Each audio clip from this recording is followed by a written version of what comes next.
Di tengah gurun yang panas ada satu kota yang bersinar seperti permata. Kota itu bernama Baghdad. Pada abad ke-8 hingga ke-13 Masehi, Baghdad bukan sekedar ibu kota kekhalifahan Abbasiyah. Baghdad adalah pusat peradaban dunia, tempat di mana ilmu pengetahuan dihargai lebih tinggi daripada emas dan perak. Dan di jantung kota ini berdiri sebuah institusi yang legendaris, Baitul Hikmah, atau yang disebut dengan House of Wisdom.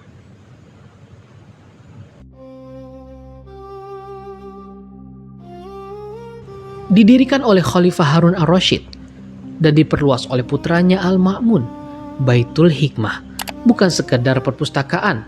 Tempat ini adalah akademi, pusat penerjemahan, dan observatorium astronomi dalam satu kompleks. Bayangkan, sebuah institusi yang mengumpulkan ilmuwan-ilmuwan dari berbagai agama dan bangsa, mulai dari Muslim, Kristen, Yahudi, Persia, India, bahkan warisan Yunani, semua duduk bersama menerjemahkan, meneliti, dan mengembangkan ilmu pengetahuan. Disinilah karya-karya Aristoteles, Plato, Euclid, Hippocrates diterjemahkan ke dalam bahasa Arab dan diselamatkan dari kepunahan.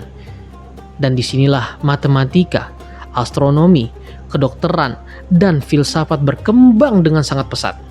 Al-Khwarizmi, bapak aljabar modern, bekerja di sini dan memberikan kita kata algoritma dan aljabar.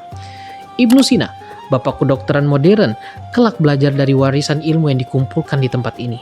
Karyanya Al-Qanun fit Tibb menjadi rujukan utama di universitas-universitas Eropa selama lebih dari 500 tahun. Perpustakaan Baitul Hikmah konon menyimpan ratusan ribu buku, sebuah angka yang sangat luar biasa pada masa itu, yang mana ketika itu Eropa masih berada dalam kegelapan. Ilmu pengetahuan mengalir deras seperti sungai Tigris yang membelah kota Baghdad. Tapi kemudian datanglah badai dari timur. Pada tahun 1258 Masehi, Hulagu Khan, cucu dari Jengsin Khan, memimpin pasukan Mongol yang ganas menuju Baghdad. Pasukan yang dikenal tak kenal ampun, yang menghancurkan setiap kota yang menolak untuk menyerah. Khalifah Al-Mu'tasim, pemimpin Baghdad pada saat itu, menolak untuk menyerah, tapi sayangnya ia kurang cakap dalam strategi pertahanan dan politik. Dan satu persatu, benteng demi benteng, mulai hancur dan jatuh. Ketika Baghdad akhirnya hancur dan takluk, yang terjadi bukanlah penaklukan biasa. Yang terjadi adalah pembantaian dan penghancuran total. Pasukan Mongol membantai ratusan ribu penduduk Baghdad. Sejarawan memperkirakan jumlahnya bisa mencapai lebih dari 1 juta jiwa. Mereka menghancurkan masjid, mereka menghancurkan istana, dan mereka menghancurkan rumah-rumah. Tapi yang paling menyakitkan, mereka menghancurkan Baitul Hikmah. Bayangkan pemandangan ini. Ratusan ribu buku, hasil akumulasi ilmu pengetahuan selama hampir 5 abad, dilemparkan ke sungai Tigris. Satu persatu, kitab-kitab berharga itu tenggelam ke dalam air. Dikisahkan air sungai Tigris berubah menjadi hitam pekat karena tinta dari ribuan buku yang larut di dalamnya. Dan di tepiannya, darah-darah para scholar atau ilmuwan yang dibantai mengalir deras, bercampur dengan tinta-tinta ilmu yang mereka cintai.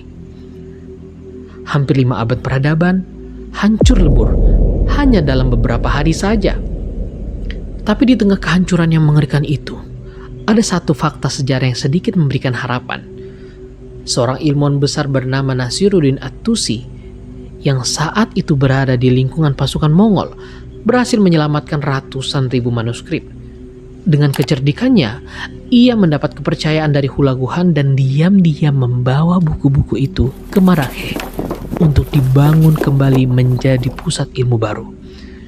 Tempat tersebut sempat dianggap menjadi observatorium paling prestisius di dunia. Bersama dengannya ada juga Atamalik Juvaini, seorang sejarawan yang menulis sejarah bangsa Mongol dan ikut menyelamatkan banyak manuskrip berharga. Tapi bagi Baghdad, upaya itu seolah-olah terlambat untuk menyelamatkan kota mereka. Kota yang pernah menjadi cahaya dunia, kini berubah menjadi puing-puing. Bagi kalian yang mengikuti kisah dari One Piece, tragedi ini pasti terasa sangat familiar, sangat menyayat hati.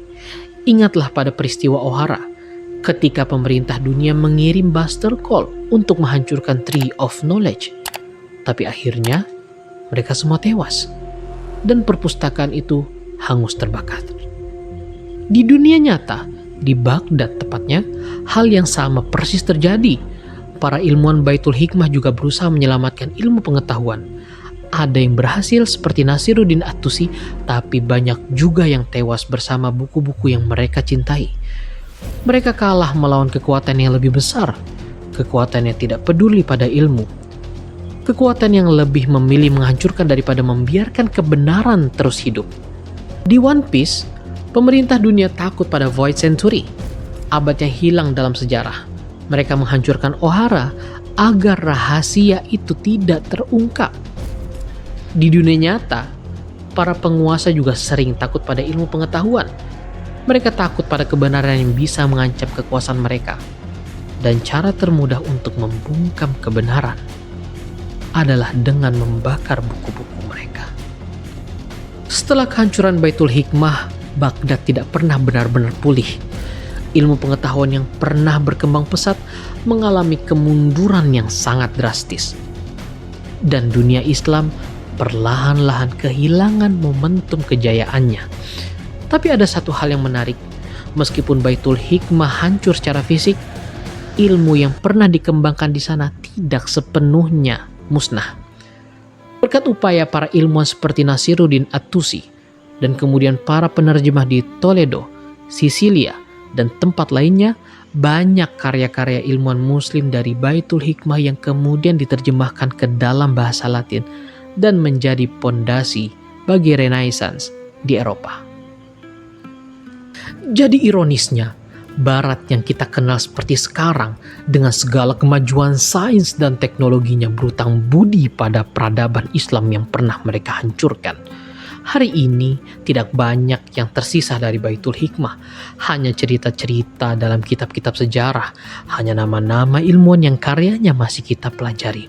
Tapi tragedi ini mengajarkan kita satu hal penting, bahwa pengetahuan adalah ancaman bagi mereka yang ingin berkuasa tanpa batas, bahwa kebenaran selalu berusaha dibungkam oleh tirani, dan bahwa kita harus selalu berjuang untuk melindungi ilmu pengetahuan agar tidak ada lagi Ohara, tidak ada lagi Baitul Hikmah yang hancur. Karena sekali buku dibakar, sekali perpustakaan dihancurkan, yang hilang bukan hanya kertas dan tinta, yang hilang adalah memori dan umat manusia. Yang hilang adalah kebenaran yang mungkin tidak akan pernah bisa kita temukan lagi. Semoga video ini bermanfaat bagi kita semua, dan semoga video ini bisa menjadi referensi bagi kita dalam berkehidupan. See you on the next video. Kafaratul majlis. Subhanakallahumma wa bihamdika asyhadu an la ilaha illa anta astaghfiruka wa atubu ilaik. Drop your comment below. Terima kasih. Wassalamualaikum warahmatullahi wabarakatuh.